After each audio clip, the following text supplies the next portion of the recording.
subject of this message today is sanctify your sexuality. Would you say that? Sanctify, your sexuality. What is sexuality? In short, sexuality is you. It is what makes you tick. It is what distinguishes between male and female. It is your psyche. It is your attractiveness or your unattractiveness. Sexuality is what enhances and defines your personality. It is a God-given, innate ability for a man to relate to a woman and for a woman to relate to a man. Sexuality stems from one's libido, and it is a biological and physiological grace that God has given to all, regardless of race, creed, or color. Take your neighbor by the hand and say, sanctify your sexuality. Now, I don't want you to sit on me this morning and feel bad about the word sexuality, because you have it. Whether you're young or whether you're old, it's not something that you can get rid of. I want you to talk back to me, because your sexuality is you. Now, as we began in part one of this series, and part one was don't pitch towards Sodom, we noted that there was demonic activity and a powerful satanic invasion in the cities of Sodom and Gomorrah. Today we continue to develop this most important subject, and with God's grace, I hope to be able, by the enabling power of the Holy Spirit, to get each and every one of us to sanctify our sexuality.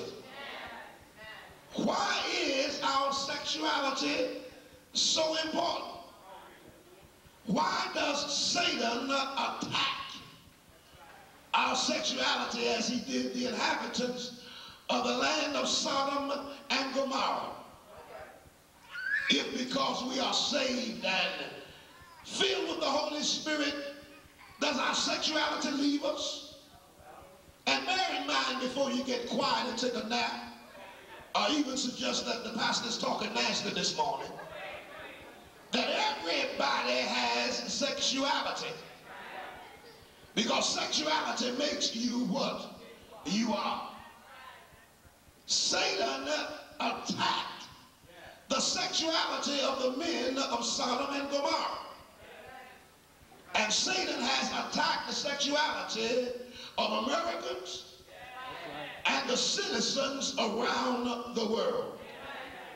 Well, why does he attack our sexuality? I want to say, first of all, as the Spirit is directing me now, that your sexuality is so close to your spirituality that it is very difficult to really draw a thin line between the two. I said something that time. I'm going to say it again.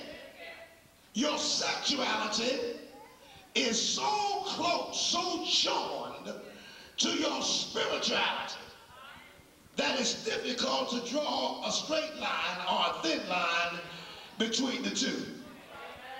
Let me slow down and say, I don't care how spiritual you are still a sexual being.